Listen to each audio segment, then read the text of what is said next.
Imagine a time when a woman's worth was tied to her virginity, a time when societal pressure weighed heavily on young girls.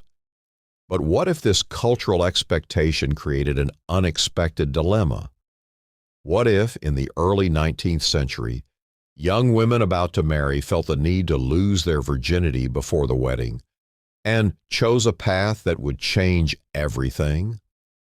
In this video, we reveal a disturbing and complex story from America's past, where the lines of power, race, and gender became blurred in one troubling ritual.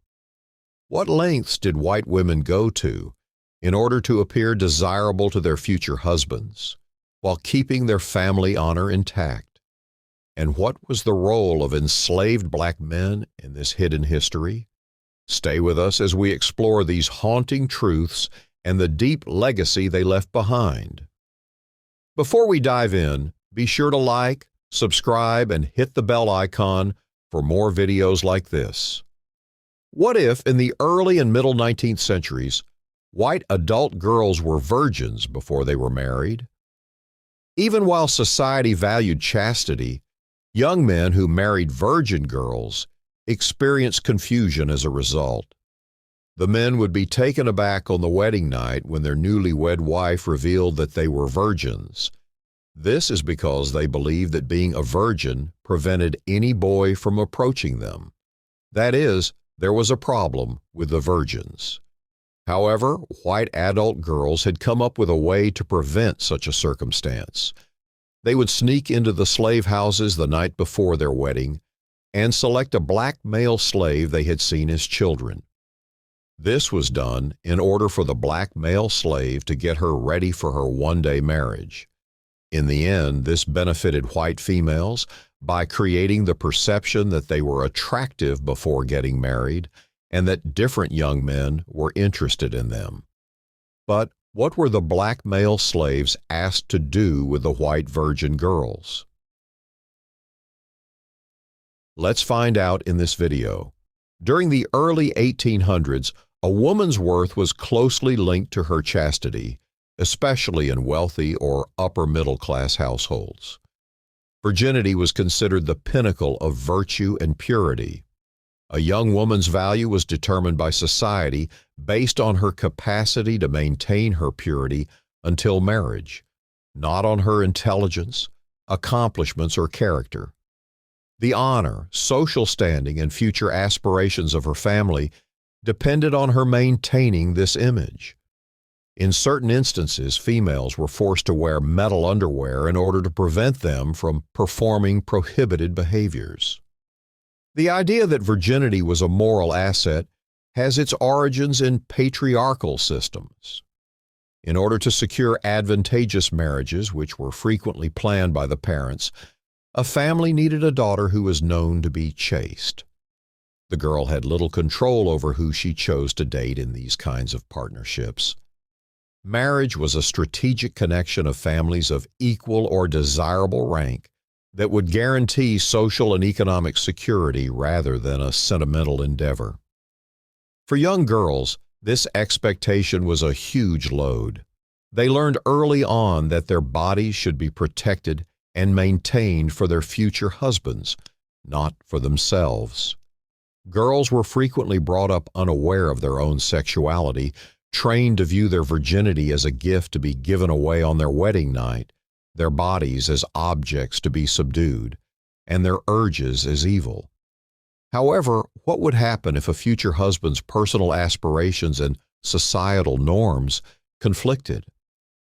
The young soon-to-be bride learned of a troubling rumor as her wedding drew closer.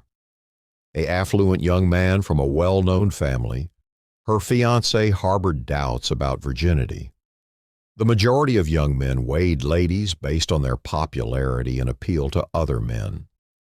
The husband-to-be's skepticism stemmed from the strange notion that if she was still a virgin, it might indicate something was off with her, rather than from a suspicion that she had lost her purity. He believed that the fact that she had never engaged in a sexual activity, or worse, that no other male had expressed interest in her, might be a sign of a weakness.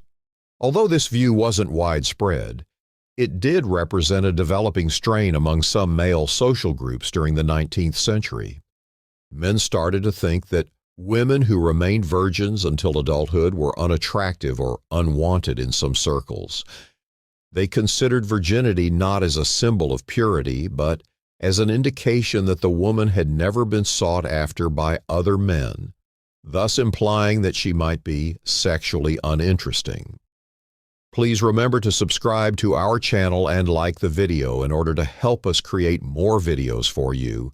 We need your help in order to create a thriving community. Now let's go on.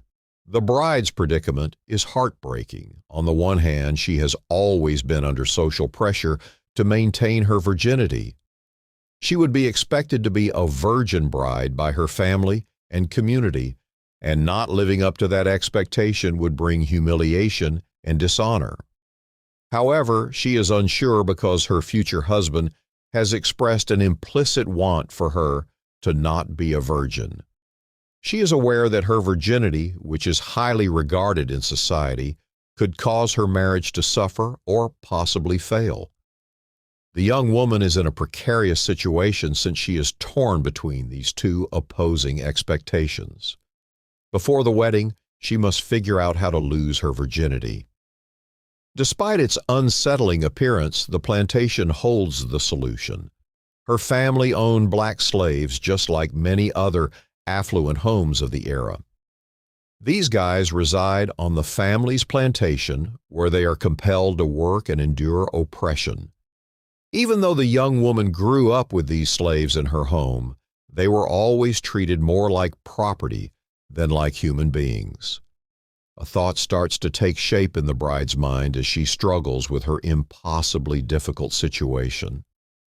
She sneaks out of the main house late one night, a few days before her wedding, and descends to the slave quarters.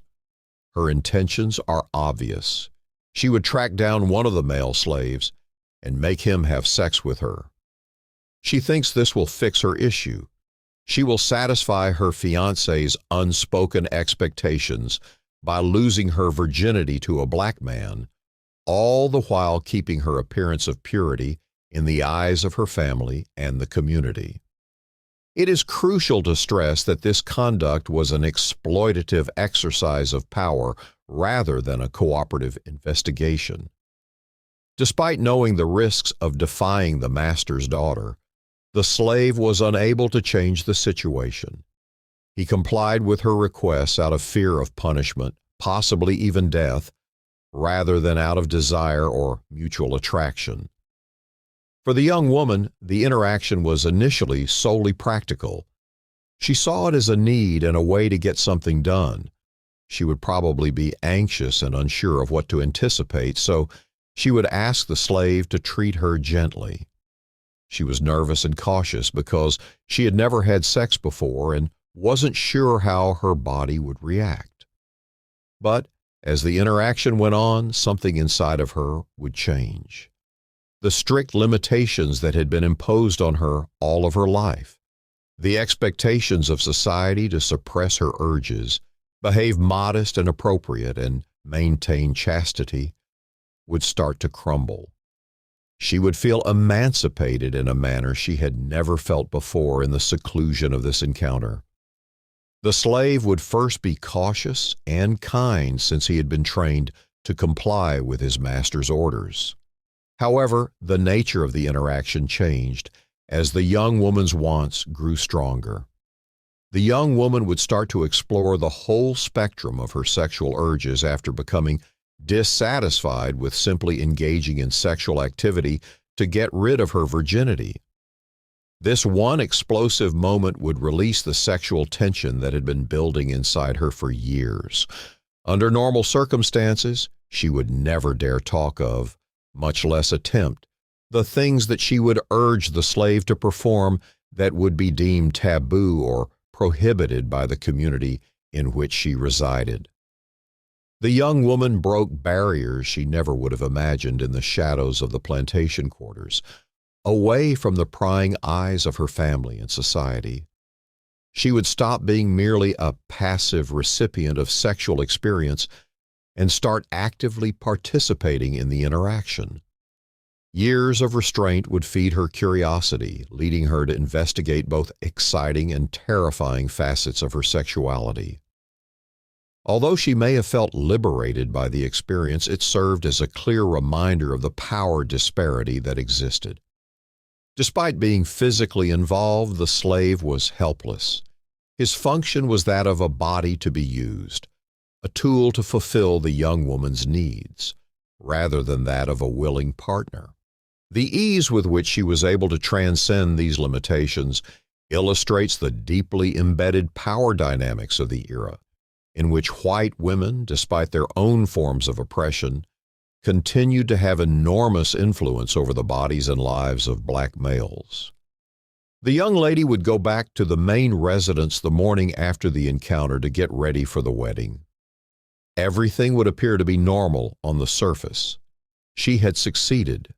She could now join her marriage without worrying about disappointing her husband because she was no longer a virgin. However, a tempest of contradictory feelings simmered beneath the surface. She was relieved on the one hand. She felt she had cemented her status as a desirable wife and that the fear surrounding her virginity had subsided. However, she was unable to shake the sense of humiliation and remorse. Her actions were exploitative in addition to being morally dubious. She had taken advantage of a black guy, a slave, without considering his humanity or free will. However, her treatment of the slave was not the only reason for the disgrace. In addition, it was connected to the act itself. Although the encounter had given her the opportunity to examine aspects of her sexuality that she had long suppressed, she now feared that this very exploration would come back to haunt her. She was aware that her actions were prohibited due to the nature of the sexual acts she had performed, as well as racial dynamics. Even while these actions were freeing at the time, they now felt like a blemish on her character that she would have to conceal from her future spouse, her family, and society at large. For the African male slaves, the experience was one of exploitation and degrading treatment, rather than one of freedom or discovery. He had no control over his own body, since he was a black man living in a society that saw him as property. He was compelled to engage in sexual activity because he had no other option, not because he wanted to. What are your thoughts? Does this still happen today? And do white females still employ black men to get ready for marriage? Isn't it accurate to say that everyone should be made aware of this troubling aspect of black history?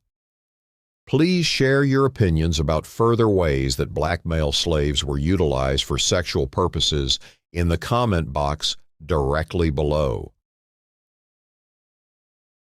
Do you want to see more videos from us? If so, kindly click the bell icon and subscribe to the channel. You can also view further videos on our channel.